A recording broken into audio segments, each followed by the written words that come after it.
இந்திய வரலாற்றிலேயே முதன்முறையாக சென்னை தீவுத்திடலில் 48வது சுற்றுலா பொருட்காட்சியில் மரண கிணறு மற்றும் விமானம் தாங்கிய கப்பல் அறிமுகப்படுத்தப்பட்டுள்ளது. விடுமுறை நாட்களில் காலை 10 மணி முதல் இரவு 10 மணி வரை, மற்ற நாட்களில் மாலை 3 மணி முதல் இரவு 10 மணி வரை. மிஸ் பண்ணாதீங்க, அப்புறம் வருத்தப்படுவீங்க. பாஜகவுடன் தொகுதி பங்கீடு பேச்சுவார்த்தை நடத்தியுள்ள தமிழ் மாநில காங்கிரஸ் 5 மக்களவை தொகுதிகள் மற்றும் 1 மாநிலங்களவை இடத்தை கேட்பதாக தகவல்கள் வெளியாகியுள்ளன.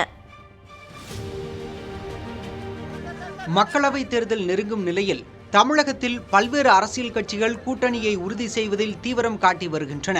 குறிப்பாக பாஜக தரப்பில் கூட்டணி பேச்சுவார்த்தை விறுவிறுப்பாக நடைபெற்று வருகிறது. இந்நிலையில் தமிழக பாஜக மேலிட பொறுப்பாளர் அரவிந்த் மேனன் தமிழ் மாநில காங்கிரஸ் தலைவர் ஜி.கே. வாசனை சந்தித்து பேசினார். இந்த சந்திப்பில் பாஜகவைச் சேர்ந்த கரு நாகராஜன், கராத்தே தியாகராஜன், தமாகவைச் சேர்ந்த விடியல் சேகர் உள்ளிட்டோர் கலந்து கொண்டனர். சுமார் அரை மணி நேரம் ஆலோசனை நடைபெற்ற நிலையில் வரும் தேர்தலில் தங்களுக்கு 5 மக்களவை தொகுதிகள் மற்றும் 1 மாநிலங்களவை உறுப்பினர் இடத்தை ஒதுக்குமாறு தமிழ் மாநில காங்கிரஸ் கேட்டுக்கொண்டதாக தகவல்கள் தெரிவிக்கின்றன. இதைத் தொடர்ந்து புதிய நீதி கட்சியின் தலைவர் ஏ.சி. சண்முகத்தை தியாகராய நகரில் உள்ள அவரது அலுவலகத்தில் அரவிந்த் மேனன் சந்தித்து பேசினார்.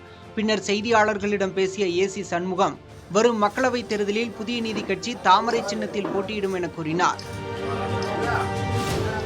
புதிய நீதி கட்சி தேர்தலில் போட்டியிடும்.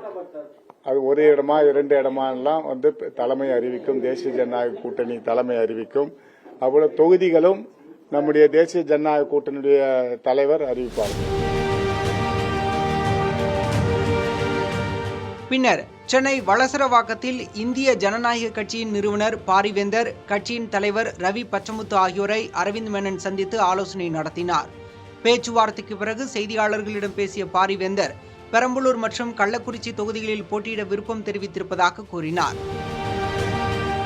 2 தொகுதிகள் மட்டுமல்ல, தமிழ்நாட்டில் கன்னியாகுமரியிலிருந்து இங்கே திருவள்ளூர் வரைக்கும் எங்களுடைய கட்சி இருக்கு, அமைப்பு இருக்கு. எல்லா லெவல்லையும் எங்களுடைய பொறுப்பாளர் இருக்கிறார்கள்.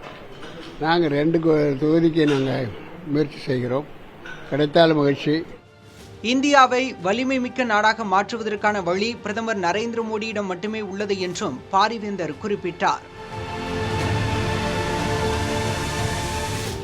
இந்திய வரலாற்றிலேயே முதன்முறையாக சென்னை தீவுத்திடலில் 48வது சுற்றுலா பொருட்காட்சியில் மரண கிணறு மற்றும் விமானம் தாங்கிய கப்பல் அறிமுகப்படுத்தப்பட்டுள்ளது. விடுமுறை நாட்களில் காலை 10 மணி முதல் இரவு 10 மணி வரை, மற்ற நாட்களில் மாலை 3 மணி முதல் இரவு 10 மணி வரை. மிஸ் பண்ணாதீங்க, அப்புறம் வருத்தப்படுவீங்க.